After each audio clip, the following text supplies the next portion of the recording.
याद रखो मेरी इस बात को, असदुद्दीन ओवैसी की जान की कीमत नहीं है। असदुद्दीन ओवैसी जब तक जिंदा रहेगा इंशाअल्लाह ताला गरीब और मजलूम अवाम के इंसाफ की लड़ाई लड़ता रहेगा।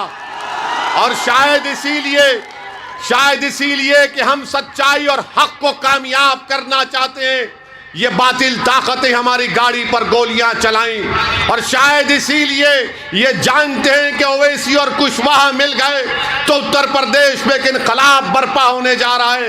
इसीलिए हमारी आवाज़ को दबाने के लिए, हमारी जान लेने के लिए इन जालिमों ने इन बुज़दिलों ने हमारी गाड़ी पर 4-4 गोलियां चलाई।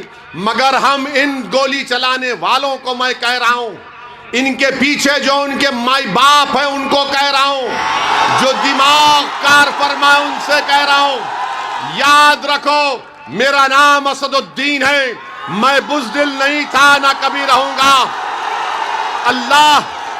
अल्लाह जब तक हमको जिंदा रखेगा जिंदा रखेंगे।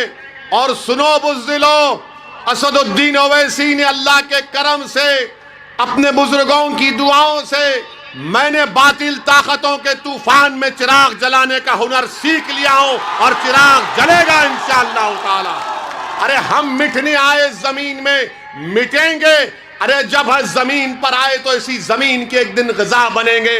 मगर सुन लो जालिमों, जब तक अल्लाह जिंदा रखेगा बेबाकी के साथ और बगैर खौफ खाए हम सच्चाई को बयान करते रहेंगे।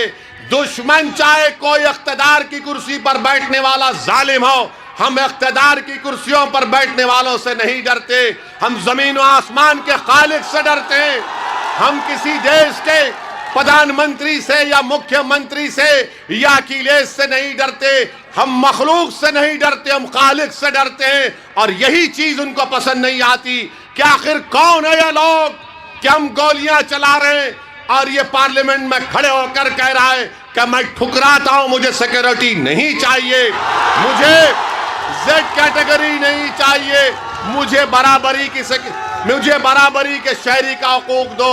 जब मैं ये बात किया तो सब लोग ताज्जुब किए। कई नेता पार्लियामेंट के मेंबर आके बोले, ओवैसी तुमने बात तो अच्छी की, मगर नेता लोग तो सिक्योरिटी लेने के लिए तड़पते हैं और तुम उसको ठुकरा रहे हो, उसकी क्या वजह है? उसकी वजह एक ही है, मैंने बयान किया और फिर कह रहा हूं, अगर ओवैसी को एक सोने के पिंजरे में डाल दिए तो फिर क्या फायदा? अगर ओवैसी की जान बचा ली जाए और डीवाईएसपी को इंसाफ ना मिले तो फिर क्या फायदा बताओ आप?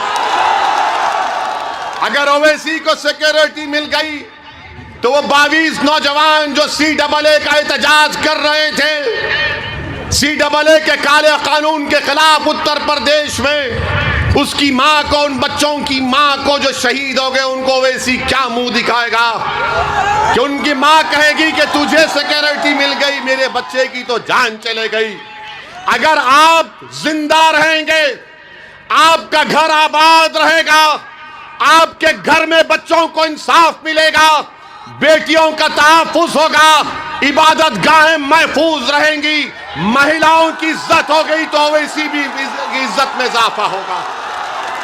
अगर गरीब की जान की कीमत नहीं तो ओवैसी की भी जान की कीमत नहीं है।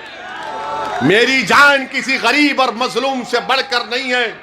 वो भी एक मां के पेट से पैदा हुआ, मैं भी अपनी मां के पेट से पैदा हुआ।